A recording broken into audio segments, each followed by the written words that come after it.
The new law requires publicly held companies based in California to have at least one woman on their boards by the end of 2019. And by 2021, 2 women board members on companies of at least 5 board members and 3 for companies with 6 or more. Opening companies' eyes to the ability and options of women and what they bring to the table is an important first step. Kelly McElhaney is the founder of the Berkeley Haas Business School's Center for Equity, Gender, and Leadership. No, I'm not happy that it had to be legally mandated, but if that's the only way it's going to happen, then so be it. A global hedge fund board member herself, McElhaney says the law is long overdue, noting that Scandinavian countries have led on this issue, particularly Norway, which in 2008 required listed companies to have 40% of their boards composed of women. I believe we in the United States define what makes a successful board member very narrowly. So if the job description means you have to be a current CEO, a past CEO, or a founder of a company, you are, by nature, restricting your universe. A study from the Peterson Institute for International Economics found that the presence of women on corporate boards and the C-suite, top executive levels like CEO, may boost performance.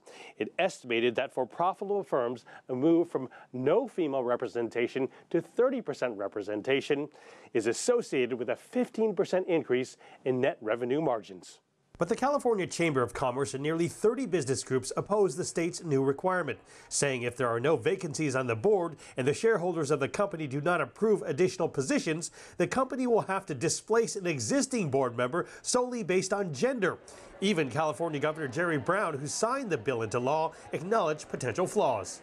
It's a major, glaring, stunning lack of confidence. Stanford law professor Joe Grunfest says if the law is challenged in court, he believes it will be ruled unconstitutional. The bill may be unconstitutional, but it may not be in anybody's interest to go to court and to sue and to demonstrate that it's unconstitutional. Who wants to be the company that shows up in court and says, I don't want any women on my board of directors? Grunfest also points out that many California companies are actually incorporated in the state of Delaware, meaning the new law would not even apply to them. He says out of the Fortune 500 companies, only 3 are headquartered and chartered in California. Of those 3 companies, 2 of them already have more than enough women on the board of directors to satisfy the California statute.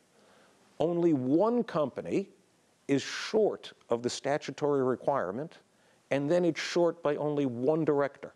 Ironically, it's Apple. It's Apple Computer. So if Apple Computer adds 1 woman director, we're done.